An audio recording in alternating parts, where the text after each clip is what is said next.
দেখো, নবোদয় পরীক্ষার জন্য কিন্তু ভগ্নাংশের একটা খুবই গুরুত্বপূর্ণ প্রশ্ন বিগত বছর মানে 2012 সালে পরীক্ষা এসেছিল, আগামীতেও কিন্তু আসার খুবই সম্ভাবনা রয়েছে। দেখো প্রশ্নটাতে কি বলেছে, একটি সম্পত্তির 1/3 অংশের মূল্য 1500 টাকা, ওই সম্পত্তির 1/5 অংশের মূল্য কত বের করতে হবে।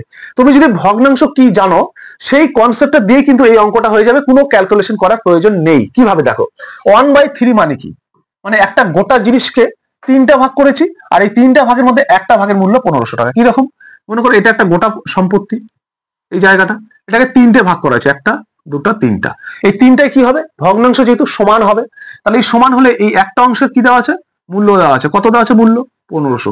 তাহলে যেহেতু 3টেই সমান, তাহলে একটার যদি 1500 হয় তাহলে বাকিগুলো 1500 হবে। ক্লিয়ার কি ক্লিয়ার না বলো, তাহলে 1500 হবে। তাহলে টোটালটার মূল্য কত হচ্ছে, 1500 1500 3000, 3000 আগে 4500 টাকা হয়ে যাচ্ছে। তাহলে টোটাল জায়গাটার দাম হচ্ছে 4500 টাকা, তার মধ্যে এক ভাগের দাম হচ্ছে 1500 টাকা। তোমাকে বের করতে বলেছে 1/5 অংশের মূল্য কত, মানে জায়গাটাকে 5 ভাগ করে এক ভাগের দাম কত হবে। তাহলে 5 ভাগ করবো তার এক ভাগের দাম, তাহলে এটাকে 5 ভাগ করো, 1টা 2টা 3টা 4টা 5টা, তাহলে 45 5টা ভাগ করবো, তাহলে 45 5 দিয়ে ভাগ করো, কত হয় 900। তাহলে প্রত্যেকটা ভাগের দাম হবে 900 900 900 900। তাহলে এক ভাগের দাম কত হচ্ছে 900 টাকা। অপশনে কোথায় আছে, বিতে। যদি বুঝে গেছো ভিডিওতে একটা লাইক করে দিও, আর যদি ভালো লাগে ভিডিওটা সবার সঙ্গে শেয়ার করে দিও যারা আগামীতে নবোদয়ের পরীক্ষা দেবে।